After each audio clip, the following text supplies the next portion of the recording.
ተሰቅሏል አልተሰቀለም? አብ ተሰቅሏል። አንድ ናቸው ብቻ። አይ አወዛገብከኝ ይሆናል። አይ ተመቸኛለህ። ተወዛገብከው። ወላሂ ክርስትና እምነቱ ነው ያወዛገባችሁ። ተማ ሁሱ ወላሂ አንተ አልተወዛገብክም። አይምሮ ትክክል ነው። ሁሱ ተመልከቱ፣ ግን ከአይምሯቸው ጋር አይሄድም። እሺ አይደለም። ሁሱ እሺ ሎን ቀጥል። የምር ትመቸኛለህ። እንደዚህ ሰውን የሆነ በቃ ተሎ ምናምን ትጠብቃለህ። እኔ እስከማወራም ትጠብቃለህ። አሁን የመጣሁት ሶልም ሲያወራ እየጠበቅከው ነበር እና የሆነ እንትን የምትሰጠው ጊዜ ምናምን አሪፍ ነው። እኛ ምናምነው አብና ወልድ አንድ ናቸው ብለን ምናምነው። እሺ ይኸውልህ አንድነታቸው እሺ በምንድን ነው? በቃ አንተ የምትፈልገውን ድረስ ብቻ ላናግረህ። አሁን እኔ በምጠይቅበት መንገድ ብትሄድ አልቋል። እዛ ላይ ክርስትና እዛ ጋር ነው የሚያልቀው። ስንት አምላክ ነው የምታመልኩት በሏቸው። አንድ አምላክ ይሏቸዋል አይደለ? እሺ ያ አንድ አምላክ ስለ ኃጢአት ብሎ በመስቀል ላይ ተሰቅሎላቸዋል ወይ በሏቸው። አልተሰቀለም ካሉ በቃ ኢየሱስ ክርስቶስ አምላክ እንዳልሆነ አመኑ ማለት ነው። ምክንያቱም እርሱ ተሰቅሏል ብለው ስለሚያምኑ። አዎ ያ አንዱ አምላክ ተሰቅሏል ካሉ ቀጥታ ከእርሱ ውጭ ሌላ አምላክ የለም ወይ መስቀል ላይ ከተሰቀለው አምላክ ውጭ በሏቸው። ተሰጥቷል አይደለ? አይ ከእርሱ ውጭ ሌላ አምላክ የለም ካሉ አብን እየካዱት ነው። አይ ሌላ አምላክ አለ ካሉ ደግሞ ሌላ ከአንዱ አምላክ ውጭ ሌላ አምላክ እንዳለ እያመኑ ነው ማለት ነው። አንድ አምላክ ነው የምናምነው የሚለው ውሃ በላው እሱ ማለት ነው። ገብቷችኋል አይደለ? ለዚህ ነው። እሺ ከዛ ከተሰቀለው አምላክ ውጭ ሌላ ያልተሰቀለ አምላክ አለ የለም? የተሰቀለ አምላክ ሌላ አለ ካሉ አስቡ። ሌላ የለም የተሰቀለ አምላክ የለም ካሉ እነ አብ አሉ ሌሎች አምላክ ያልተሰቀሉ አምላኮች ናቸው። አንድ አምላክ አንድ አምላክ ነው እኮ አንድ አምላክ ብሎ ማሳጥ እኮ ንግግሩማ አንድ አምላክ ነው የምትሉት እኮ ሰውን ለማዋዛገብ አትሞክር። የሰማኸኝ ነው አይደለ? በዚህች ምድር መጥቶ የሰውን አንተን ጨምሮ ሊያድን ነው የመጣው። እየሰማኸኝ ነው አይደለ? አንተን ጨምሮ ሊያድን ነው እንጂ የመጣውኝ ሰው ነው ምናምን እያልክ እንደዚህ አይባልም። ጥሩ አይደለም። አንተ እሺ ሰለሞን ኢየሱስ አንተ አምላክ ጋር ከአምላክ ጋር ለምን በሰው አምሳያ ተመጥቷል። በዚህች ምድር መጥቷል አይደለም ነው ጥያቄ። ሰው ነው አይደለም? ኢየሱስ ክርስቶስ የሰው አካል ምንትን ብሎ መጥቷል። በዚህች ምድር መጥቷል። አንተ ለማዳን መጥቷል። ሰው ነው ወይንስ አይደለም? ነው እኛ ሰው ነው ስለ ጊዜ ሰው አምላክ ነው። አምላክ ስጋው ሰው ነው። እኔ ሰው ነኝ ብሏል ኢየሱስ ክርስቶስ። ሰው ነኝ ስጋው ሰው እኮ ነው። ስጋው ሰው ነው፣ ግን እሱ አምላክ ሰው የሆነ አምላክ ነው ብለን ነው የምናምነው። በስጋ ሲገለጥ ስጋ አነስቷል። ከድንግል ማርያም ስጋ አነስቶ ወደ ምድር መጥቷል። በዛ ሰዓት ተዋህዷል ከስጋ ጋር እኮ። ለዛ ሰው የሆነ አምላክ ነው። ግን ያ የተዋሃደው ሰው ብቻ አይደለም፣ ስጋ ብቻ አይደለም፣ መለኮትም ጭምር ነው ብለን ምናምነው ማለት ነው። እንደሱ ከሆነ ቃል ነበረ፣ ቃልም እግዚአብሔር ነበረ፣ ቃልም ከማርያም ተወለደ ምናምን የሚል ጥቅስ አለ። ብቻ እኔ ብዙም አላውቅም እኮ አሁን ብዙም ያውቁ አሉ። እኔ አሁን ብጠይቅ ወይ የሆነ ልጅ ደውዬ ብጠይቀው ደስ ይለኛል። ይዘውናሽ ችግር የለውም። እስከዛ እሺ ከላይ ዮኒ አለ። ዮኒ ሰላም፣ እንዴት ነህ? ዮኒ አለ። እሺ ሰለሞን አለ ወይ? እኔ አለ ጥያቄው ላይ ትኩረት አድርግና መልስ። እሺ አብሽ ችግር የለም። እሺ ቅድም የሰፈሬ ልጅ ሆነ የሰፈሬ ልጅ ነው ደግሞ አብረን ሰፈራችን አንድ ነው። የት ሰፈር ነው? አቃሃለሁ ታውቃለህ። እኔ ኮምቦልቻ ነኝ። ያው ኮምቦልቻ ነኝ። ያው ወደ አንተናም መጣለቅ የሚሴ ምናምን መጣለኝ። እዛ ላይ ደግሞ ደጋም መጣለሁ። እዛም ሲስተር ያለች ደጋ መርሐባ። እሺ ኢየሱስ ክርስቶስ ታውቃለህ። ችግር የለም። እንከባበራለን። ችግር የለም። ደወል አንዴ ነው ታደርገው። ሰለሞን አዳምጠኝ። ቅድም አንተ ምን አልከው? ኢየሱስ ክርስቶስ እኛን ሊያድን ነው የመጣው፣ አንተን ጀመር ሊያድን ነው የመጣው ብለሃል አይደል? ኢየሱስ ክርስቶስ ለራሱ አዳኝ እንደሚፈልግ ታውቃለህ አታውቅም? ራሱ ፈጣሪ ነው። ይኸው ስማ፣ ፈጣሪ ከሆነ እኮ የሚሳነው ነገር የለም በዚች ምድር። መቼም ፈጣሪ ሰማይና ምድርን የፈጠረ አምላክ ፈጣሪ ሊያደርገው የማይችሉት ነገራቶችን እያነሳውልህ ነው ሰለሞን። ፈጣሪ ነው ብለው አሳምነውሃል። ኢየሱስ አንዲት ቦታ ላይ እኔ ፈጣሪ ነኝ አላለም። ነገር ግን ፈጣሪ ነው ብለው አሳምነው ነው። ኢየሱስ ክርስቶስ እኔ ፈጣሪ ነኝ ብሏል አላለም? ብሏል። ፈጣሪ ራሱ ፈጣሪ ነው። የቱ ጋር ነው? እሺ ኢየሱስ አብጋ ብዙ ቦታ ቆይ። እሺ ሁለተኛ ስልክ አምጥቼ ላሳየ። ብዙ ቦታ አብጋ አንድ ነኝ የሚል ቆይ አንድ ኢየሱስ እኔ ፈጣሪ ነኝ ብሎ የተናገረበት ካለ አለ ስላላቸው ነው ማስረጃ የምንጠይቃቸው። አለ ኢየሱስ ክርስቶስ እኔ ፈጣሪያቸው ነኝ ብሏል። እስከዛ አብሮሽ አንዴ መረጃ ላምጣ። እሺ የቱ ጋር ነው እንደሱ ያለው ሰለሞን? ይሄ እኮ እንትን የሚደረግ ነገር አይደለም። ስለዚህ የሆነ ይሄ የሚታወቅ ነገር ነው። አለመግባባት እናንተን አለማለት ነው እንጂ እናንተ ገባ ብለህ ስላላወቅህ ስላልገባህ ነው እንጂ ብትማረው ኑሮ ሁሉንም ሃይማኖት ገባ ጠለቅ ብለህ ብታየው የሚጠቅም ነገር ነው። ምንም ችግር የለም። ሰላም እሺ፣ ሰላም እንዴት ነህ? ፕሮግራሙ ያው ከ12 ሰዓት በኋላ ነው የሚጀምረው። እሺ፣ ይሰማል? ካይል ጋር ይሰማችሁ? በቀና ዝም ብለህ ተፈል ነው። እሺ እሺ፣ ልጆች ይሰማችኋል? ይሰማችኋል? ይሰማል። ሁሱ ያንተ ሄሎ፣ ይሰማል? እሺ፣ ጥያቄ ካለህ ጠይቅ። እሺ፣ ወይንስ ከሚጠየቁ ጥያቄዎች መመለስ ትፈልጋለህ? ምረጥ።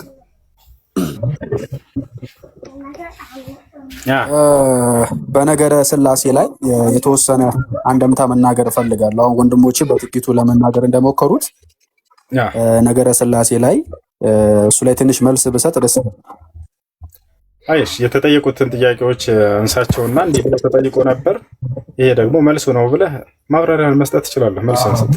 አይ ጥያቄውን አንሳው እንጂ ጥያቄ ልክ ነው። ምናልባት አንተ ይህንን ጥያቄ ስትጠይቅ አጠያየቅ ልክ ነው ብዬ አላምንም። ምክንያቱም እኛ ክርስቲያን አማኞች እግዚአብሔር አንድ አምላክ ነው ብለን እናምናለን። አንድ አምላክን እግዚአብሔር ነው የምናምነው ብለን እናምናለን። ከዚህ ውጪ ሌላ የምናራምደው የምናምነው እውነታ የለም። ሌላኛው መልስ ገለጠባቸው መገለጦች ነው ብለን ነው የምናምነው። ይሄ ማለት ነው እግዚአብሔር ራሱን የሰው ልጅን ለማዳን አንድያ ልጁን ወደ ዓለም ላከው፣ ለዓለም ኃጢአትም እንዲሞት መስዋዕት አደረገው የሚል እንጂ እውነታ የምናምነው ሶስት አምላኮች የሚል በቤተ ክርስቲያኖቻችን እንዲህ አይነት አስተምህሮ የለም። አንዱ እግዚአብሔር ራሱን ግን በእነኚህ መልኩ ገልጧል የሚለውን እውነታ ነው የምናስተምረው። እሺ፣ በራስህ ጊዜ ወርዳ ነው መሰለኝ ኔትወርክ አስወርደት ይሆናል። ተመልሰ መግባት ትችላለህ። አንድ ቁጥር ጻፍና እድሜዎች አስገቡት።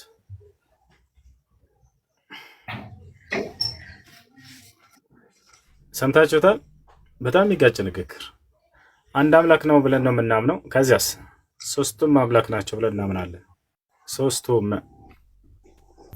እኔ እንዳላስቆመ ብዬ ነው። አጠያየቅህም ስህተት ነው ስትል ቅድም አውቄ ነው ዝም ያልኩት። ቅድም ምን ነበር ያልኩህ? አጠያየቅ ስህተት ከሆነ ጥያቄውን ድገመውና ይሄ ጥያቄ እንዲህ ተብሎ አይጠይቅም ብለህ እርማት ሰጥተህ ከዚያ በኋላ ትክክለኛውን ደግሞ አንተ ታስቀምጣለህ። ስለ እምነት ይሁን ይሰምተኛል። እኔ ከጠየቁት ጥያቄ ስህተት ነው ይሄ አጠያየቅ ብለህ የምታምነው ወይንም ያልከው የትኛውን ጥያቄ ድገመው እስኪ ባጭሩ። እናንተ ሶስት አምላክ ነው የምታመልኩት የሚለው ጥያቄ ይሄ ጤነኛ የሆነ ጥያቄ አይደለም። ምክንያቱም በቤተ ክርስቲያናችንም ሆነ በመጽሐፍ ቅዱሳችን ሶስት አምላክ ቢል አስተምህሮ ስብከትም የለም ነው። እንደሱ ብዬ አልጠየቅኩም። አብ ወልድ መንፈስ ቅዱስ አብ ብለህ ጠይቀሃል፣ ወልድ ብለህ ጠይቀሃል፣ መንፈስ ቅዱስ ብለህ ጠይቀሃል። ሶስት ማለት ሶስት አምላክ አለ። ጥያቄውን ልድገምላቸው ያልኩት ናቸው እኮ ራሳቸው ጠይቀሃል። ይኸውልህ ቆይ ተረጋጉ፣ እሺ ቀስ በለን። አንድ የጠየቁት ጥያቄ ይጨርስ። ሚዩት አድርግ በቃ። አሁን ጥያቄውን ልድገመውና መልሱ። ጥያቄው ምንድነው? ስንት አምላክ ነው የምታመልኩት ነው የሁል ጊዜ የመጀመሪያ ጥያቄ። ስንት አምላክ ነው የምታመልኩት? አሁን አንተ ቆይ አንዴ ከታች ለፈልፈ ነበር እሱ ያውራ። ሚዩትን አንሳው አንድ ጊዜ። ማነው ሰይፍሻ? ሚዩትን አንሳው። አመልኩት አይባልም። የምናመልከው አንዴ ሚዩት አድርግ። ሌሎቻችሁ አንዱ እግዚአብሔር ነው የምናመልከው። አንድ አምላክ የሆነውን እግዚአብሔር ነው የምናመልከው። ስንት አምላክ ነው አይባልም ማለት አሁን ደግሞ አያችሁ አይደለ? ይሄን ጥያቄ ነው በቃ የጠየቁት ትክክለኛ። ስንት አምላክ ነው የምታመልከው? ሰይፍሻ ሚዩትን አንሳው ተናገር። ይኸውልህ ሲጀመር በመጀመሪያ ማለት ነው ይቅርታ፣ በመጀመሪያ ብቃት ያለው መልስ ሊመልስ ብቃት ያለው ሰው መግባት ያለበት እዚህ ሚዲያ ላይ በጣም ብዙ ሰዎች ስለሚያዩት ማለት ነው። ኦኬ ሲቀጥል አጠያየቅህ ያወዛገብክ ነው የሚጠይቃቸው። አንድ ማያውቁ ልጆች ናቸው። አሁን የሚመልሱት መልስ እንዳለ ታች ሆኜ እያየኋቸው ነበር፣ ውጭ ሆኜ እያየኋቸው ነበር።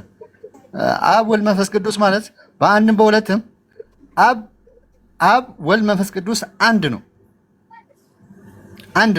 መንፈስ ቅዱስ አንድ ነው። ምንም ሸሪክ የለውም። ይኸውልህ አንድ ነገር ንገረህ። ለምሳሌ በስመ አብ ወልድ መንፈስ ቅዱስ ተብሎ ሲታረድ ሙስሊሞች የማይበሉት ለዛ ነው። ሸሪክ አለው ብሎ ስለሚያምኑ ነው። እሺ አዳምጠኝ። ይኸውልህ አንድ እድል ስጠኝ። አሁን የተናገርከው ንግግር መጽሐፍ ቅዱስ ላይ ማስረጃ አለው ወይንስ ከራስህ ነው የተናገርከው? አብ ወልድ መንፈስ ቅዱስ አንድ አምላክ ነው አልከኝ። ቆይ ረጋ በል። አብ ወልድ መንፈስ ቅዱስ አዳምጠኝ። መጀመሪያ አዳምጠኝ። ተራ ሰጠኸኝ። ማስረጃ ብቻ ነው መጽሐፍ ቅዱስ ማስረጃ አይደለም። ዝም ብለህ በደፈናው ማስረጃ አይሰጥም። አንድ መጽሐፍ ቅዱስ የያዘ ሰው ይዘህ ገብተህ መከራከር ነው ያለብህ። አንድ መጽሐፍ ቅዱስ ይዞ የሚገባ ሰው ወይኔ በፈጣሪ አስወራን እንጂ ምን በፈጣሪ ትላለህ? አንድ ሰከንድ ፈጣሪ ምንሽ ፈጣሪ ተናገሩ። እኔ ማስረጃ ብቻ ነው የምጠይቀው። ወረም ተከታተሉ። እሱ ለምን አትተማመን? አልገባኝም። ተወዛግበህ ነው በእውነት እሱ አንተ በጣም ነጃ ስላጣ ተወዛግበህ ነው። ሰለሞን ለምን ትወዛግባለህ? አዎ ተወዛግቧል እንዴ? ተወዛግበህ ነው በቃ እሱ አሁን ገባ ብለህ አጣና። እሺ ክርስቲያን አንተ ጥያቄ ልክ ነው ስለ አጠያየቅም ልክ ነው፣ ግን እነሱ አለማወቅም ሊሆን ይችላል። አንተ ደግሞ ከሚያውቁት ጋር ብትገባ አሪፍ ነው፣ ወይ ከሚያውቀን እፎይ ጋር ብትገባውን አሪፍ ነው። አሁን አይተሃል፣ እፎይ አሁን ሙስሊሞችን ዝም ብሎ ያስገባል እንዳንተ ማለት ነው። አሁን ጥፋታችሁ ምን መሰለህ? አንተና እሱ ማለት ነው። እሱ ማያውቅ ሙስሊም ያስገባና እዛው ጦጣ ያረጋቸዋል። አንተም እዚህ ማያውቅ ክርስቲያን ያስገብተህ ጦጣ ታረጋቸዋለህ። ቆይ ሁሱ እዚህ ላይ ሀሳብ አለኝ። ልውል አለክ አለው። እፎይ ጥያቄ ይጠይቃል እንዴ? እፎይ ክርስትና ላይ ጥያቄ ይጠይቃል? አልገባኝም። እፎይ ቤት አሁን እኔ ገብቼ ክርስትና ላይ ጥያቄ ብጠይቀው ይጠየቃል? መቼም አይጠየቅም። ሁሱ ግን ማለት ነው ይሄው ክርስቲያኖች ካላችሁ የፈለጋችሁትን እስልምና ላይም ክርስትናም ላይ ሳትጠየቁ ጠይቃችሁ መውጣት ትችላላችሁ። ቀኑ ሙሉ ጥያቄ ሲጠየቅ ነው የሚለው። መጠየቅም እንትን አይልም፣ ያው ንጽጽር ቤት ስለሆነ ማለት ነው። ግን ክርስቲያኖች አሁን ካላችሁ የምትሰሙ ማለት ነው ሁሱ ጋር መታችሁ እስልምና ላይ የፈለጋችሁትን ጥያቄ ጠይቃችሁ መውጣት ትችላላችሁ እና አትጠየቁ ተፈለጋችሁ ማለት ነው። ቆይ አንዴ እናንተ እኮ አንዴ ያላችሁ እንዴ ማያውቁት ሲዛችሁ ገብታችሁ እዚህ ጋር ታሪክ ይፈጥራችሁ የሚሰማችሁ ሰዎች ሁሱ እንትን በለኝ እስቲ ሞዴሬተር ቀባኝ በእናትህ። ሞዴሬተር ማጣት እንደዚህ ጎዳኝ እና ምንድነው ክርስቲያኖች የፈለጋችሁትን ጥያቄ ሁሱ ጋር መታችሁ መጠየቅ ትችላላችሁ። ያለ መጠየቅ መብታችሁ ተከብሮ ማለት ነው፣ ግዴታ አይደለም። እፎይ ግን ጥያቄ አይጠየቅም። በቃ ሁሌ መጠየቅ። ይሄ ነው ልዩነታቸው ማለት ነው። ገባ? ሲቀጥል ደግሞ እፎይ አያስወራክም። አናታናትን ነው የሚለው፣ ግን ሁሱ ጋር ስድብ የለም። ቢያንስ ተረዳኸኛ? ነፃነት አለክ፣ ታወራለክ። ያው አንተ ጥያቄ ተወውና ሀሳብ ራሱ እየሰጠክ ነው። ያው ሀሳብን ይሰማል። የሚሳደቡ ሰዎች ራሱ ቢመጡ ማለት ነው አያቋርጣችሁም። ተሳርቦ ጨርሶ ነው የሚወጡት። ይሄ ልዩነታቸው ነው እና የማይነጻጸር ሰው አታነጻጽር። እሺ ለሌላ ጊዜ ማለት ነው። እሺ በርዕሱ ላይ መቀጠል የሚፈልግ ሰው ካለ ቆይ፣ በርዕሱ ላይ አንድ ሰው አሁን ምን መሰላችሁ፣ የሆነ ስንለቃችሁም የሆነ ጠላ ቤት አይሁን፣ አንድ ሰው ሲያወራ ሌሎቻችሁ ሚዩት አድርጉ። ከዛ ልክ አንድ ሰው ሲጨርስ ሌሎቻችሁ ትገባላችሁ። ተግባባን? ማን ነው የሚቀጥለው? የሚቀጥል ማን ነው? እሺ ዮኒ ይቀጥላል። ሌሎቻችሁ ሚዩት አድርጉ። እሺ ዮኒ ከየትኛው ቤተ እምነት ነህ? እኔ ከፕሮቴስታንት። ኦኬ ክርስቶስ የአምላክ መልእክተኛ ነው? የአምላክ መልክተኛም ሆኖም ደግሞም አምላክ ነው። ኦኬ የአምላክ መልእክተኛ ነው።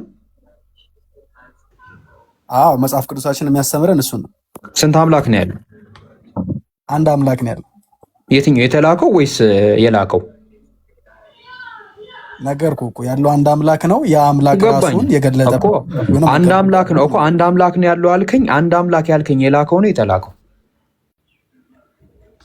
አይ ኖ እንደዚህ አይደለም እኮ። ይሄማ ልንገርህ፣ አምላክን ላከው አልከኝ አይደለ? አምላክን ላከው። እሺ ገብቶኛል። አስረዳ። እሺ ላኪው አብ ነው፣ ተላኪው እግዚአብሔር ወልድ ነው። ይሄ ማለት ክርስቶስ ኢየሱስ ማለት ነው። ኦኬ የላከው ተልኳል? የላከው አልተላከም። ላኪ ነው። ኦልሬዲ ላኪ ነው እሱ አብ። ኦኬ ይሄ ላኪው አምላክ ያልከን ሌላ አምላክ ነው የላከው ወይስ ራሱን ነው የላከው? አዎ በጣም ጥሩ ጥያቄ ነው ይሄ። እግዚአብሔር አምላክ ራሱ የሰው ልጅን ለማዳን የገለጠበት ራሱ ለምን ላከ አይደለም ዮኒ፣ ጥያቄ የጠየቅኩህ ያ የላከው አምላክ ራሱን ነው የላከው ወይስ ሌላ አምላክ ነው የላከው?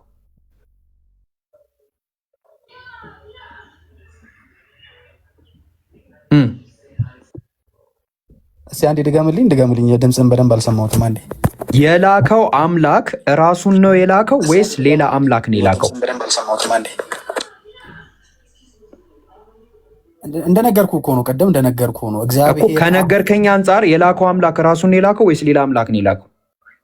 ሌላ አምላክ አልላከም፣ ልጁን ነው የላከው እኮ። ልጁ ሌላ አምላክ ነው ወይስ ላኪው ነው? ምን ልጁ ላኪው ነው ወይስ አምላክ ነው የላከው ወይስ ራሱን ነው የላከው? ነገርኩህ እኮ አሁንም አልሰማኝም መሰለኝ። አንዱ አምላክ የሰው ማዳን ራሱን የገለጸበት እሱን አልጠየቅኩም። የጠየቅኩት ጥያቄ የላከው አምላክ ራሱን ነው የላከው ወይስ ሌላ አምላክ ነው የላከው? ብሮ እንዲህ ተብሎ እኮ አይጠየቅም እኮ። አሁን ይሄ ማለት ምን ማለት መሰለህ? ስማኝ። ይሄ ማለት ምን ማለት ማለት መሰለህ? ስማኝ። እሺ ስማኝ። እሺ ቁርአን ውስጥ ኢሳ አልመሲህ መሆኑን ቁርአን ይናገራል። እሺ አይደል? እሺ ታምንበታለህ አንተ? ይሄንን አልመሲህ እንደሆነ ኢሳ ታምንበታለህ? ኢሳ ቃል እኔ አልመሲህ ነኝ ብሎ የተናገረበት ስፍራ አለ ቁርአን ውስጥ? እንትን ቁርአን ያላህ ንግግር ነው፣ ግን እንደተቀባ ግን ይናገራል። እንደተቀባ አይደለም። አድምጠኛ እንዴ ጥያቄ መልስልኝ። እሺ ኢሳ ቃል በቃል እኔ መሲህ ነኝ ብሎ ተናግሯል እኮ። መሲህ ማለት ምን ማለት ነው? አድምጠኝ። መሲህ ማለት ንጉስ ወይ የተቀባ ማለት ነው። ግን ቶ ወደ ሌላ ጥያቄ ትሄድ። ቃል በቃል ነው እንደተቀባ ተናግሯል። በጣም ጥሩ። ቃል በቃል እኔ አልመሲህ ነኝ ብሏል ኢሳ። እንደተቀባ ተናግሯል ማለት ምን ማለት ነው? እሱን አይደለም እኔ አልመሲህ ነኝ ብሎ ተናግሯል ወይ? እሺ ችግር የለውም። አልመሲህ ብሎ አልተናገረም። እሺ ምን ይሁን? በጣም ጥሩ። አልመሲህ ብሎ ካልተናገረ ኬት ብለህ አንተ አልመሲህ መሆኑን አመንክበት? አላህ ነግሮኝ። በጣም ጥሩ። አየህ አይደለ? እኛም ክርስቲያኖችም ጥያቄ ስትጠይቅ ልክ ሆን የጠየቅኩህን አይነት ጥያቄ አይደለም መጠየቅ ያለብህ። ኖ የኔን መልስልኝ። ያንተን መለስኩልህ። ይህን ጥቅስ ስንጠየቅ አይ ብቻውን አይደለም ስንል ማስረጃ አምጡ ስንባል ዮኒ መጽሐፍ አለ ከአንተ ምናልባት የምናጣቅሰው መጽሐፍ ቅዱስ ብቻህን ይላል፣ አንተ ደግሞ ብቻውን አይደለም ትላለህ። አንተን እንመን መጽሐፉን እንመን? እሺ በጣም ጥሩ ጥያቄ። አንተም ይሄንን መጽሐፍ ቅዱስ ነው አይደል የጠቀስክልኝ? ስለዚህ በመጽሐፍ ቅዱስ ታምናለህ ማለት ነው? በአንተ በራስህ እምነት ነው የምመዝንክ እኮ። እኔማ የማምንበትን አይደለም፣ ግን የአንተ የራስህ መጽሐፍ ቅዱስ ማለት ቆይ ለመጽሐፍ ቅዱስክ ታማኝ ነህ አንተ? እሺ እዚህ ጋር አብ ብቻውን አምላክ ነው ይላል። ይህን ትቀበላለህ? አይ ቃሉ የራሱ የሆነ ፊት አትቀበልም? አብ ብቻውን አምላክ ነው ይላል። አትቀበልም? ይሄንን ማኝ አብ ብቻ የሚል አይደለም። እሺ ምንድን ነው የሚለው? አንብበው እስኪ አንብበው እኮ አንብበው። ምንድን ነው የሚለው? እሺ እኮ ጥቅስ ላወጣ ስለፈለግኩ ነው። ኖ ይሄን ጥቅስ አብራራልኝና ወደ ሌላ ጥቅስ ትሄዳለህ። ይሄ ለዚህ ጥቅስ ታማኝ ነህ አንተ? በደንብ ነው እንጂ ያለ። እሺ ብቻውን አብ አምላክ ነው? ቃሉ እንሂድ አንዴ እኮ ብቻውን እውነተኛ አምላክ ይሁንኩ ይላል። ብቻውን አብ አምላክ ነው? ለቃሉ ታማኝ ነህ ወይስ ትክደዋለህ? አብ አምላክ ነው። ይሄንን እንኳን አልካድኩም። ብቻ እሱ ብቻ ነው አምላክ ይለናል እዚህ ጋር። እንደውም እኮ የሚናገረው ይሄንን ኢየሱስ ክርስቶስ ነው የሚናገረው። ኢየሱስ እኮ ነው የሚለው ይሄንን። አድምጠኛሽ፣ አንዴ አድምጠኝ። እሺ አንዴ አድምጠኝ። እኛ መጽሐፍ ቅዱስን ስንፈታ በጥቅስ ሳይሆን በአውድ ነው የምንፈታው እኮ። ና አውዱን ከአንድ ጀምሮ አንብበው፣ ከአንድ ጀምሮ አንብበው። እሺ ቀጥል። ኢየሱስም ይህን ተናግሮ ወደ ሰማይ ዓይኖቹን አነሳ፣ እንዲህም አለ፣ አባት ሆይ ሰዓቱ ደርሷልና ልጅህን ያከብር ዘንድ በስጋ ሁሉ ላይ ስልጣን እንደሰጠው ለሰጠውም ሁሉ የዘላለም ሕይወት ይሰጣቸው ዘንድ ልጅህን አክብረው። የዘላለም ሕይወት የሚሰጣቸው ቆይ ኢየሱስ ነው። ችግር የለውም። በዚህ ጥቅስ መሰረት ችግር የለውም። ኢየሱስ ነው። የዘላለም ሕይወት የሚሰጠው ኢየሱስ ነው። አዎ፣ ግን ተሰጥቶት ነው። ተሰጥቶት በጣም ግን ተሰጥቶት ነው። የሚሰጠውንማ ተሰጥቶት ችግር የለውም። ሰማኝ እኮ በስጋ ሁሉ ላይ ስልጣን እንዳለው ሰጠው። ችግር ሰማ ሰጠው ሕይወት እንዲሰጥ አይደለም። ይሄው ይላል ሁሉ ላይ ነው ስልጣን የሰጠው እኮ በስጋም ሁሉ ላይ ስልጣን እንደሰጠ እሺ አንብብ ቀጥል። አድምጠኝ። እሺ በስጋ ሁሉ ላይ ስልጣን እንደሰጠው፣ ይሄ ማለት በሰው ልጆች ላይ ስልጣን ለምንድን ነው የሰጠው? በሰው ልጆች ላይ ለምንድን ነው የሰጠው? አይደለም ቆይ አንተ አታብራራ፣ ቃሉ ራሱ ይናገር ነው። ለምንድን ነው ስልጣን የሰጠው? ጥያቄ ነው የጠየቁት። ለምንድን ነው ስልጣን የሰጠው? በስጋም ሁሉ ላይ አድምጠኛ ሰጠው፣ ስልጣን ሰጠው። ለምን ስልጣን ሰጠው? ለምን እንደሰጠው መጽሐፍ ቅዱስ አይነግረንም። እሺ ስልጣን አለው ከመሰጠቱ በፊት ነው። ስልጣን አለው ከመሰጠቱ በፊት ይላል። ከመሰጠቱ በፊት ስልጣን አለው። አውዱ ሲነሳ እኔ ጠየቁ ሲባል ለምንድን ነው ጥያቄ እየጨረስን ልንገርህ። ቆይ ዮኒ አንዴ ቆይ እንደማመጥ። ከላይ ጀምሮ አውዱን አንብበን እንረዳ ስንል ቆይ አንዴ እንደማመጥ። ከላይ ጀምሮ እስከ ስር ድረስ እናንብቦ ሲባል አንተ አነበብክና የሚመች ቦታ ሲጀምር እስታክ አድርገህ ማብራራት ጀመርክ። ስለዚህ ካብራራ ከኔ ማብራራለሁ። ስለዚህ አይደለም የዘላለም ሕይወት እንደሚሰጥ አልከኝ አይደለም? ስለዚህ የዘላለም ሕይወት የሚሰጥ ከሆነ ኢየሱስ ክርስቶስ አብ በስጋም ሙሉ ላይ ስልጣን ከመስጠቱ በፊት ስልጣን አለው ወይስ የለውም? ይሄን መልስ። እንዴት ስልጣን የለውም? በደንብ ነው። ስልጣን ካለው እንዴት ስልጣን ሰጠው? ድራማ እየሰሩ ነው። ይሄንን የሚያወራው ወልድ ስለ ስጋነቱ ነው ወይም ሰው ስለመሆኑነቱ ነው እያወራ ያለው። ኦኬ ስጋው የኢየሱስ ክርስቶስ አምላክነት ስልጣን የለውም? ቆይ እዚህ ጋር ኢየሱስ ክርስቶስ አምላክነቱ ስልጣን የለውም? በደንብ ስልጣን አለው። ካለው ታዲያ ለምንድን ነው የሚሰጠው? ሰማኝ፣ ኢየሱስ ተልኮ ነው የመጣው ከማን? ከአብ። ለምሳሌ እኮ ስንት አምላክ ነው የምታመልኩት እያልክ ነበረ ቅድም። ልጆች የጠየቀህ ጥያቄ እሱን ጥያቄ ስህተት ነው ያልከው። ስለ አምላክህ አያት ጠይቆሃል። እግዚአብሔር አያት አለ ወይንስ የለውም? እግዚአብሔር የፍጡራን ሁሉ ፈጣሪ የነገሮች ሁሉ አስገኝ ነው። ጥያቄው እግዚአብሔር ፈጣሪ ነው አይደለም ሳይሆን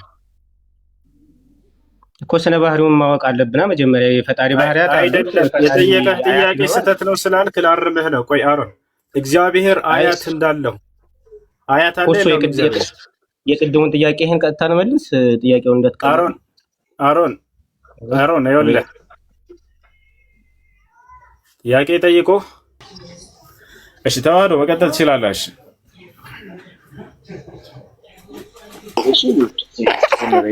ህፃን እያስቸገረች ስላለ ነው እንትን ያልኩ። ኦኬ እውሲ ምን እንደው ታውቃለህ፣ እኔ እያልኩ ያለው ጥያቄን በደንብ አንደርስታንድ አድርገኸኛለሁ ብዬ ደጋግሜ እየጠየቅኩ ነበር። ነቢያቶች የባህሪ ፍጽምና አላቸው ወይ? ከባህሪ ጋራ ሼር ያደርጋሉ ወይ ነው የኔ ጥያቄ ነበረው፣ የመጀመሪያው ጥያቄ። አሁን ኖህን ያነሳበት በትውልዱ በዘመኑ ከነበረው ይሰራ ከነበረው ኃጢአትና በደል ውስጥ እጁ የለበትም ሲል ጻድቅና ፍጹም ነው ተብሎ ተጽፏል ነው ያ ክፍል ከላይ ጀምረህ የሚያወራው። በዘመኑ የነበሩትን ሰዎች ይሰሩ የነበሩትን እግዚአብሔር የከለከላቸውን ኃጢአትና በደል ሲሰሩ የነበሩ ነው። በዚያ ጊዜ ግን ኖህ እዚህ ውስጥ አልተባበረም ሲል ነው። እኔ እያልኩ ያለሁት በባህሪ ከአምላክ ጋራ ፍጹም የሚያደርጋቸው ሽርክና አላቸው ወይ ብዬ ነው የጠየቅኩ የነበረው። የላቸውም። ያንን ቅድም እኮ መጀመሪያ እየመለስኩልህ ነበር። ይሄን ፍጹምነት እነርሱ አላህ ሰጥቷቸው ነው፣ ጠብቋቸው ነው። የአላህ ግን እንደዛ አይደለም። አላህ ሱብሓነሁ ወተዓላ ማንም ጠብቆት ምናምን አይደለም። እርሱ የባህሪው ነው። ገብቶሃል አይደለ? ከባህሪው መካከል አምላክ አላህ ሱብሓነሁ ወተዓላ ጻድቅ ነው። ነገር ግን እነዚህ ፍጥረታቶች ምንድናቸው ነብያቶች ከተባለ አምላክ አላህ ሱብሓነሁ ወተዓላ ጽድቅናን ሰጥቷቸው ነው። ቅድም የቁርአን ማስረጃ እያነሳሁልህ ነበር። ነቢያችን ሰለላሁ ዐለይሂ ወሰለም አላህ ወላሁ ያዕሲሙከ ይላቸዋል። እኔ አምላክ አላህ እጠብቅሃለሁ ይላቸዋል።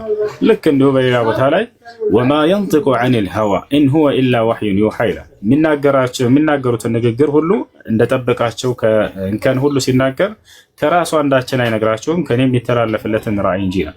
እንደጠቃላይ ማ ضل صاحبكم ወማ ገዋ ይላል እዛው ላይ ሙሐመድ አልተሳሳተም እያለ አላህ ሱብሓነሁ ወተዓላ ይገልጽላቸዋል ሰለላሁ ዐለይሂ ወሰለም። እና ይህንን ነገር አምላክ አላህ ሱብሓነሁ ወተዓላ ለእነርሱ በጸጋ መልክ የሰጣቸው ነው። የእርሱ ግን የባህሪው ነው፣ የተለያየ ነው። አሁን ተረዳ? በጣም ጥሩ። አሁን ነው ፖይንቱን ያገኘኛው፣ በደንብ ገብቶኛል።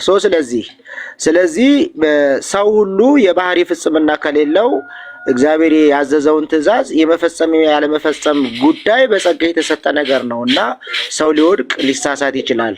ነቢያቶች ሁሉ ፍጹም በባህሪያቸው ሰው በባህሪው ፍጹም ስላልሆነ ሊወድቅ ማንኛውም ነቢይ ሊሳሳት ይችላል።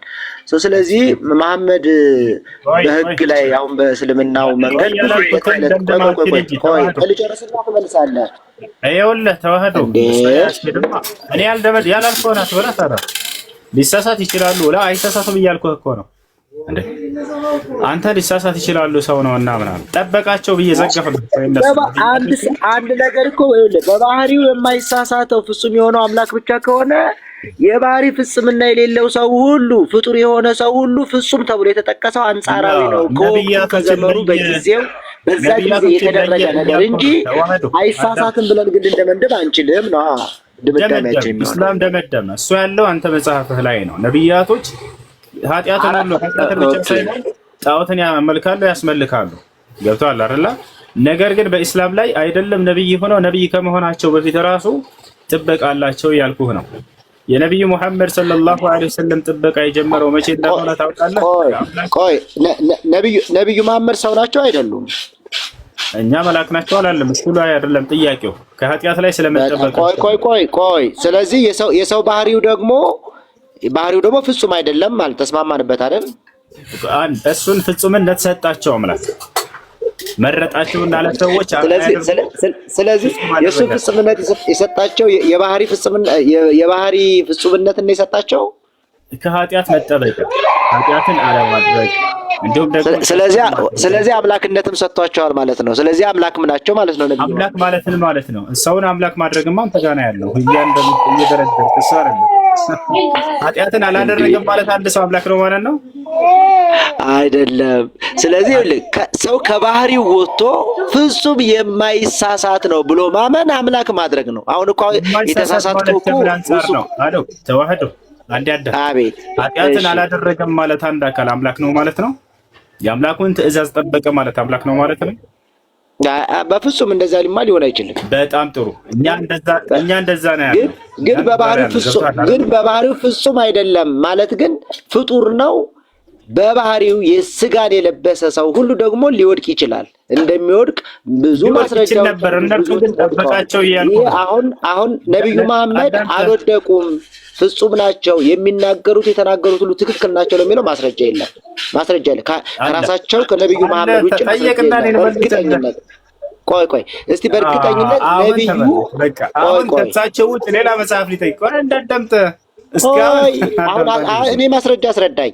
ነብዩ መሐመድ ስለ ቅድስናቸው የሚያወራው የራሳቸው የነብዩ መሐመድ መጽሐፍ ነው ወረደልኝ የሚለው ደግሞ ምንም አይነት ማስረጃ ሳይ ና እንደተናገርከው ማስረጃ ሳይ ከዚህ አታልፍም። ና የራሳቸውን ቅድስና የሚያወራው የራሳቸው መጽሐፍ ነው የሚለውን አውጣና ሳይ። ምንም ወሬ አልፈልግም።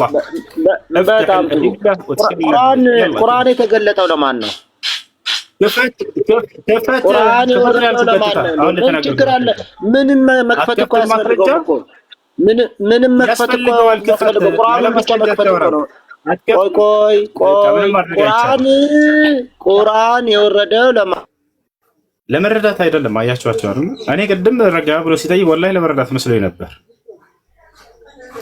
ልክ ልክ የጠየቀውን ነገር እንዳገኘሁበት ሲያውቅ ጊዜ ከሌላ መጽሐፍ አምጡ ይላሉ። ብዙ ጊዜ ክርስቲያኖችን ተመልክቷቸው ጥያቄ ይጠይቃሉ እስላም ላይ መልስ የሌለው አድርገው ምናምን ይነግሯቸዋል። እኔ ሁሴን እባላለሁ፣ ቁርአንን ሐዲስን እንዳለ አውቃለሁ አልሐምዱሊላህ። በተለይ ቁርአንን ማለት ነው። ሐዲስንም ልክ እንዲሁ አስተምራችኋለሁ፣ ተደብቃችሁ እንደምትማሩ መምህሮቻችሁ ማለት ነው። ገብታችኋል? ስለ ነብዩ ሰለላሁ ዐለይሂ ወሰለም ጽድቅና አሳየኝ ማስረጃ አለ እየነገርኩት እያሳየሁት ከዚያ ልክ መልሱን እንዳገኘው ሲያውቁ ወዴት እንደሚሄዱ ታውቃላችሁ? የሙሐመድ መስካሪ ራሱ ሙሐመድ ነው፣ ከሌላ መጽሐፍ ስጠን ይላሉ። የዛኔ ፍጻሜያቸው ነው፣ አለቀ በቃ።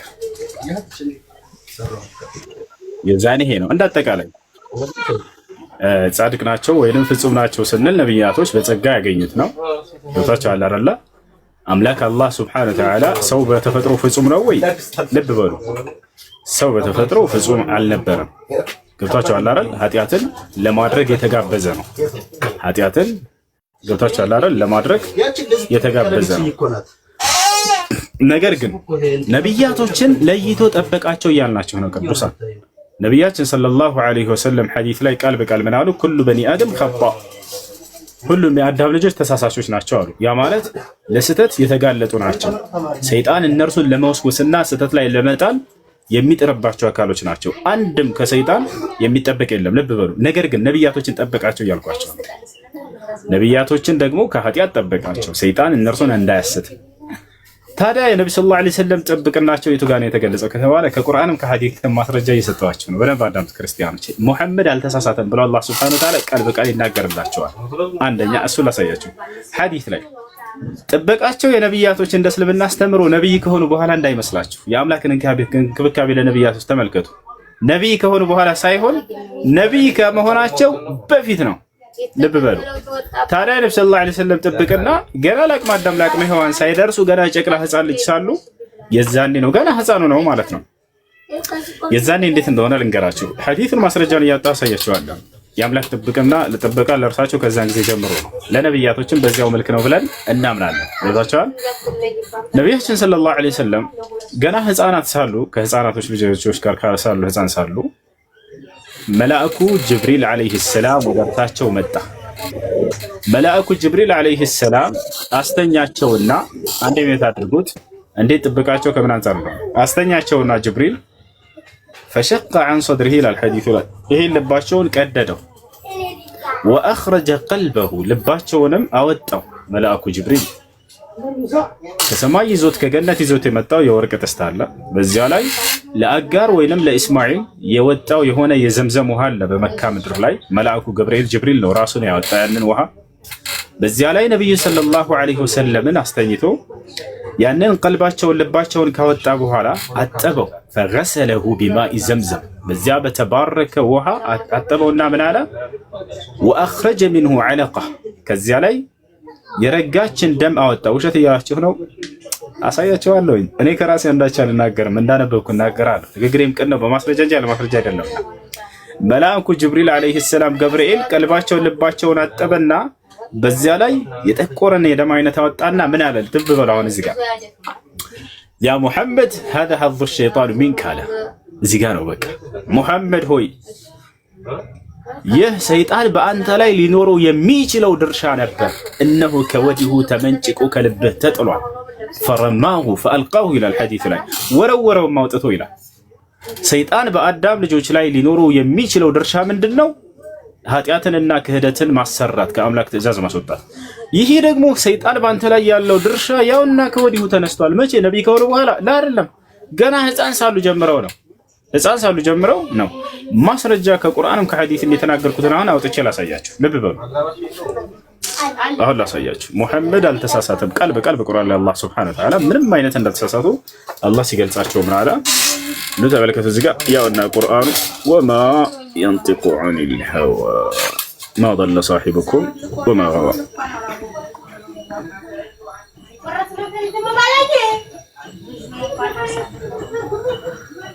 ነብያችሁ ሙሐመድ ያ ሰላም አልተሳሳተም፣ አልጠመመም። አላሁ አክበር። የማን ምስክር ነው? የአምላካችን የአላህ ሱብሓነሁ ወተዓላ ምስክር። ነብዩ ሰለላሁ ዐለይሂ ወሰለም አልተሳሳቱም፣ ያ አልጠመሙም። ነገር ግን ንግግራቸውስ ከልብ ወለድ አይናገርም፣ ከራሱ አንዳችን አይነግራቸውም። ታዲያ ምንድነው የሚናገሩት ንግግር? እርሱ ንግግሩ የሚወረድ ራእይ እንጂ ሌላ አይደለም። አላሁ አክበር። ማን ነው ይሄን ራእይ መጥቶ ያስተማራቸው? ኃይሎቹ ብርቱ መልአክ አስተማረው፣ መልአኩ ገብርኤል። ያ ሰላም አያችሁ አይደለ? የእውቀት ባለቤት የሆነው አስተማረው ይላል መልአኩ ገብርኤል መጥቶ። ነብዩ ሰለላሁ ዐለይሂ ወሰለም አይተውታል። እርሱ ነው ነብዩ ሰለላሁ ዐለይሂ ወሰለም አይተውታል መልአኩ ገብርኤል። እንዳጠቃላይ ይሄን ይመስላል። እሺ በሐዲስ ላይ የነገርኳችሁ ደግሞ ነቢያችን ሰለላሁ ዐለይሂ ወሰለም ጥብቅናቸው ታዲያ ከመቼ ጀምሮ ነው ለሚለው ከህፃንነታቸው ገና ጨቅላ ህፃን ሳሉ ጀምሮ እንደሆነ ላሳያችሁ። እሱ ነው ማስረጃ ያውና ከመጀመሪያው ጀምሮ ከልጅነታቸው ጀምሮ ሰይጣን በእርሳቸው ላይ ምንም አይነት ድርሻ እንዳይኖረው እንደተደረገ ላሳያችሁ። ተኽሪጅ ሐዲስ የነብዩ ሰለላሁ ዐለይሂ ወሰለም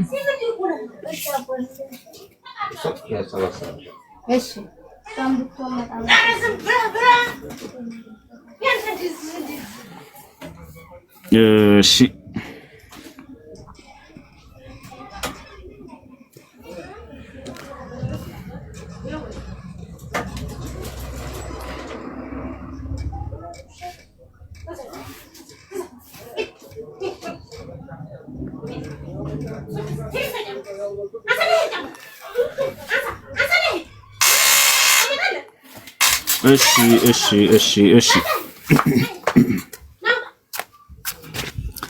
ተመልከቱ። ያውና ሐዲሱ ምንጩን ያዙት።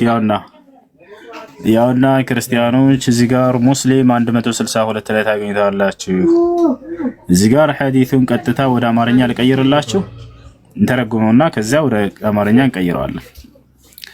أن رسول الله صلى الله عليه وسلم أتاه جبريل ودا نبي محمد صلى الله عليه وسلم قال ملائك جبريل وينم جبريل متى وهو يلعب مع الغلمان أرساتشو قنا كهزانات قار يتجاوتو سالو فأخذه يازاتشو فصرعه يازاتشونا أن ملائك جبريل أستنياتشو مريت لاي فشق عن قلبه لباتشو ونمكددو يا أوبريشن يادرقاتشو نو فاستخرج القلب لباتشون قدو قلباتشون አወጣው فاستخرج منه علقة كإرصان يرقاتش እንደምትመስል አወጣ فقال ألا هذا حظ الشيطان منك محمد ሆይ ይህ የሰይጣን ድርሻ ነበር በአንተ ላይ ብሎ እርሱን አወጣው ثم غسله ከዚያም ልባቸውን አጠበው في طست من ذهب ከወርቅ በሆነ ጥስት بماء زمزم በዘምዘም ውሃ ثم لأمه كذا عندنا كدنا وملسوا لباج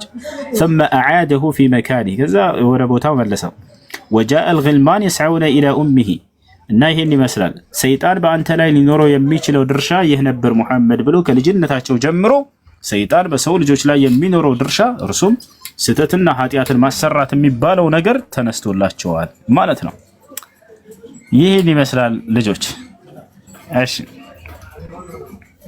اشتياق قال له قال ما قلت شيء الله بسم الله الصلاة والسلام على رسول الله صلى الله عليه وسلم السلام عليكم ورحمة الله وبركاته أستاذنا وعليكم السلام ورحمة الله وبركاته نوتا ملكته يه سيدنا شانو سي ያንን ያወጣውን መልአኩ ገብርኤል ወደ አማርኛ ልቀይርላችሁ ያላህ መልእክተኛ ሰለላሁ ዐለይሂ ወሰለም ከሁለት ወንዶች ልጆች ጋር እየተጫወቱ ሳለ ህፃን ሳሉ ገብርኤል የአላህ ሰላም እዝነት በረከት በርሱ ላይ ይስፈንና ወደ እርሱ መጥቶ ያዘውና መሬት ላይ ወረወረው ወይንም አስተኛው እንትን ብሎ ይሄ አማርኛው ወረወረው ብሎ ተርጉሞታል። ከዚያ ደረቱን ከፈተው ደረቱን ረጋ አድርጎ ከፈተው ይላል። ልቡንም አወጣ የደም ከውስጡ አወጣና ይላል። ያቺ የጠቆረችዋን ደም አወጣና ልብ በሉ እዚህ ጋር ምን አለ? ይህ የሰይጣን ድርሻ ነው አለ። ተመልከቱ የሰይጣን ድርሻ ነው አለ። ያንን ያወጣውን ደም ማለት ነው አውጥቶታል። በቃ ከዛ በኋላ አጸዳው አጠበው ልባቸውም። ከዚያም በወርቃማ ገንዳ ውስጥ በዘምዘም ውሃ አጠበው ይላል። ሰፍቶ ወደ ቦታው መለሰው ያንን ልባቸውን ማለት ነው። እና ነብያችን ሰለላሁ ዐለይሂ ወሰለም ከልጅነታቸው ጀምሮ ከሰይጣን ተንኮልና ሴራ ጥበቃ ተደርጎላቸዋል። ገና ህፃን እያሉ ነብይ ከሆነ በኋላ አይደለም። ይሄን ጥበቃ ታዳኛ ለእርሳቸው ብቻ ነው ብለን እናምናለን ወይ? አናምንም። ሐታ መሲሁም ሆነ እነ አብርሃም እነ ኢስሐቅ እነ ያዕቆብ እነ ዮሴፍ እነ ሃሩን ሁላቸውም ከእንዲህ አይነት ሰይጣናዊ ተንኮልና ሴራ በእስልምና የተጠበቁ ናቸው። ገብታቸውን በእነርሱ ላይ አቅም የለውም። አላህ በቁርአን ላይ እነ ዒባዲ ለይሰ ለከ ዐለይሂም ሱልጣን ብሎታል። በእኔ ትክክለኛ ባሪያዎች ላይ ምንም አይነት ስልጣን የለህም አንተ ብሎታል ሰይጣን። ይሄን ይመስላል ማለት ነው። እሺ ቀጥል። ይቅርታ። ኦኬ አብሽር። ጀዛከላሁ ኡስታዝ። መቼም አላህ እድሜና ጤና ይስጥህ። አላህ ደግሞ ሰሚና ጆሮ አላህ ይስጠን ነው ይስጠን። ለእኛም እነሱ ኢንሻአላህ ትልቁ ነገር ያው ልብ ያለው ልብ በል ነው። ሁሉ ጊዜ ከመስረጃ ጋር ነው አንተ የምታደርገው። ትልቁ ነገር መቼም ያው ጆሮ ላለው ሰው ነው አንተ የምትሉና ጀዛከላህ። ሌላ እኔ ጥያቄ ያለኝ ከሁለት ጥያቄ ነው ኢንሻአላህ። ጀዛከላህ ኡስታዝ። አንዱ ስለ እህቲካፍ ነው። እህቲካፍ ያው ከ21 ቀን በኋላ እንግዲህ እንዳለ መስጊድ ነው ያ እህቲካፉ የሚገቡበት ከመስጊድ ውስጥና ቤቴ ውስጥ እስትካፉ ቤቴ ውስጥ መግባትና እዛ የመስጊዱ ልዩነቱ ምንድን ነው? አንዱ እሱ። ሌላ ደግሞ የሌለቱል ቀድር ነው። ሌለቱል ቀድር እስትካፉ በልመና ነው አላህ የሚያገኙት ወይስ እስትካፉ ደግሞ ሰው ሲገቡ ያ ሌለቱል ቀድር ደግሞ በ21 በ27 እና በ23 ነው ብዙ ጊዜ የፈልጉት ነው የሚባለው። እስካሁን ድረስ እንግዲህ ያው ይባላል እንጂ ያ ሌለቱል ቀድሩ እንዴት ነው የሚገኘው? በዛን ሰዓት እኔ ዱዓ ሳደርግ ነገ ያ ሀጃ ሲፈጽምልኝ ነው ሌለቱል ቀድር አገኘው ምለው ወይስ? እስቲ በዚህ ላይ ትንሽ መብራሪያ ብትሰጥ ጀዛከላሁ ኡስታዝ።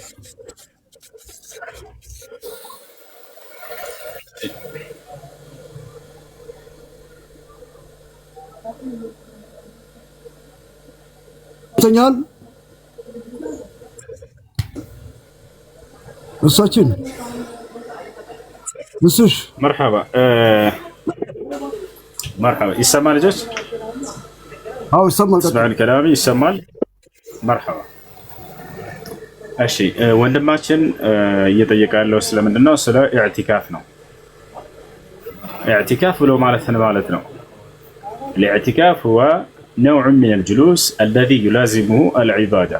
اعتكاف ብሎ ማለት አምልኮ የተቆራኘው የሆነ የመቀመጥ ስርዓት ነው።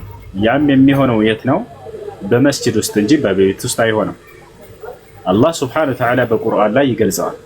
ወአንቱም ዓኪፉነ ፊል መሳጂድ ይላል። እናንተ በመስጂድ ውስጥ አምልኮን ልትሰሩ የተቀመጣችሁ ሆናችሁ ወይ ሙዕተኪፎች ሆናችሁ እያለ ይናገራል። እና ስለዚህ ይህ ምንድነው?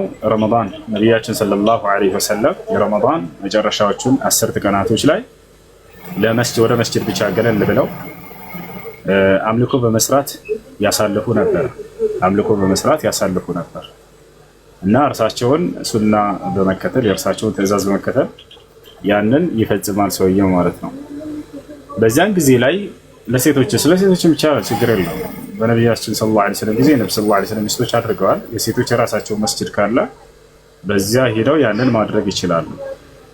እሺ ሴቶች መስጂድ ሄደው ማድረግ ካልቻሉስ ቤታቸው ለእነርሱ ልክ እንደ መስጂዳቸው እንደሆነ ተገልጾላቸዋል። ነብዩ ሰለላሁ ዐለይሂ ወሰለም ሐዲስ ላይ ሲናገሩ ኸይሩ መሳጅድ አልመርአ ቀዕሩ ቡዩቲሃ፣ ለሴት ልጅ ቤቷ በላጩ መስጂዷ ነው ብለው እንዳን ተናግረውላታል።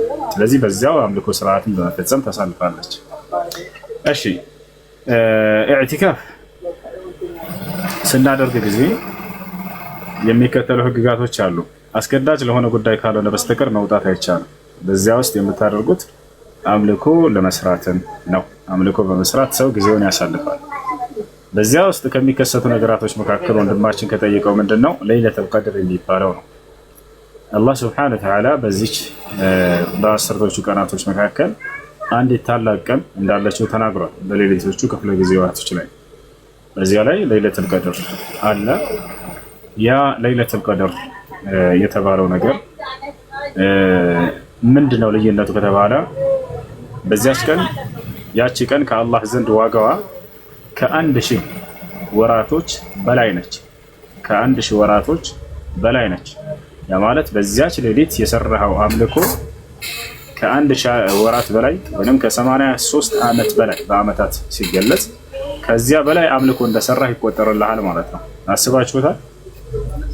83 ዓመት ምድር ላይ ኑሮ አምልኮ ሲሰራ ያሳለፈን ሰው ሳሉ በጭንቅላታቸው በዛች ሌሊት አምልኮ እየሰራ ያሳለፈ ሰው ምንዳው 83 ዓመት አምልኮ ምድር ላይ ሰርቶ እንዳሳለፈ ያክል ይቆጠርለታል። ማስረጃ የቱ ጋር ነው ከተባለ አላህ ሱብሓነሁ ወተዓላ ኢና አንዘልናሁ ፊ ለይለቲል ቀድር ይላል። ወማ አድራከ ማ ለይለቱል ቀድር ለይለቱል ቀድሪ ኸይሩን ሚን አልፊ ሸህር ተነዘሉል መላኢከቱ ወሩሑ ፊሃ ቢኢዝኒ ረቢሂም ሚን ኩሊ አምር ሰላሙን ሂየ ሐታ መጥለዒል ፈጅር እያለ ይናገራል። ምን ማለት ነው? ኢና አንዘልናሁ ፊ ለይለቲል ቀድር። ሀይድ ላይ የሆነችን ሴት ያንን ለይለቱል ቀድር ማግኘት ትችላለች አትችልም፣ እድሉ አላት የላት የሚለውን እሱንም እነግራቸዋለን። ሶላት ባትሰግድም በዛ ሌሊት ላይ ዚክር በማድረግ ሶላት በማውረድ ዱዓ በማድረግ ማሳለፍ ትችላለች። ዋናው በዚያ ሌሊት አምልኮ እየሰራችሁ ማሳለፋችሁ ነው። ቁርአን በመቅራት ሊሆን ይችላል። ሴት ልጅ በሀይድ ጊዜ ቁርአን መቅራት ትችላለች አትችልም በሚለው ጉዳይ ላይ በዑለማዎች መካከል ኺላፍ ቢኖረውም በሞባይሏም ይዛ ብትቀራ ወይንም በሂፍዟ ብትቀራ ችግር የለውም። እንዲሁም ደግሞ በጨርቅ ወይንም በጓንት ይዛ ብትቀራ ችግር የለውም። የማይቻለው ያለ ጨርቅ ያለ ጓንት በቀጥታ በእጇ ይዛ መቅራት ነው። በዑለማዎች መካከል ኺላፍ እንዳለ ሆኖ ልብ በሉ። ነብዩ ሰለላሁ ዐለይሂ ወሰለም ላ የመሱል ቁርአን ኢላ ጣሂር ነው ያሉት። ቁርአንን ጣህራ የሆነ ሰው ካልሆነ በስተቀር እንዳይነካ አሉ እንጂ እንዳይቀራ አላሉ። መቅራትን የሚከለክል የለም። በሌላ አላህ ሱብሓነሁ ወተዓላ ላ የመስሁ ኢላ አልሙጠሀሩን ይላል። የተጠራሩ ሰዎች ካልሆነ በስተቀር አይነኩትም ይላል። መንካትን እንጂ መቅራትን አልከለከለም። ይሄ ነው። እሺና ለይለቱል ቀድርን ማግኘት ሲባል ገብቷል አይደል ወንድማችን? በቀጣዩ ዓለም ስላለው ምንዳ የሚገልጽ የሆነ ነው።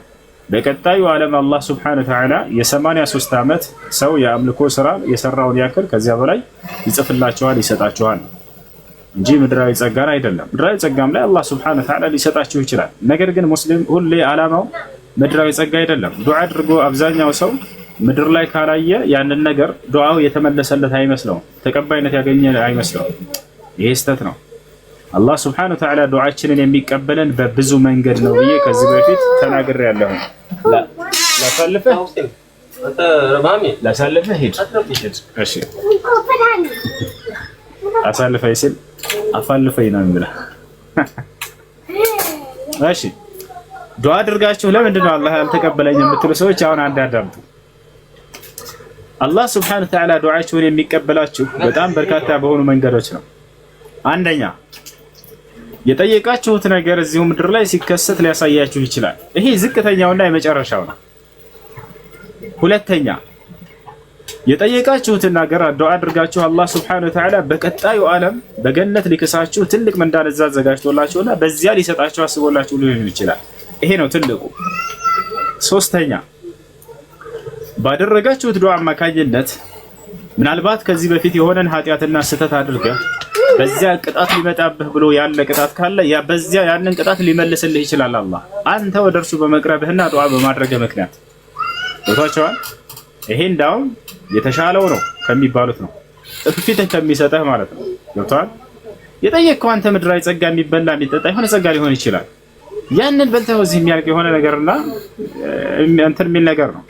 ነገር ግን ያ ነገር አንተን በኃጢአት በሰራኸው ነገር ምክንያት ሊጎዳህ የሚመጣ የሆነ ቅጣት ካለብህ ያንን ከመከተልህ ያንን ከመለሰልህ ይሄ ትልቁ ጸጋ ነው። ወራቻለ አይደለ?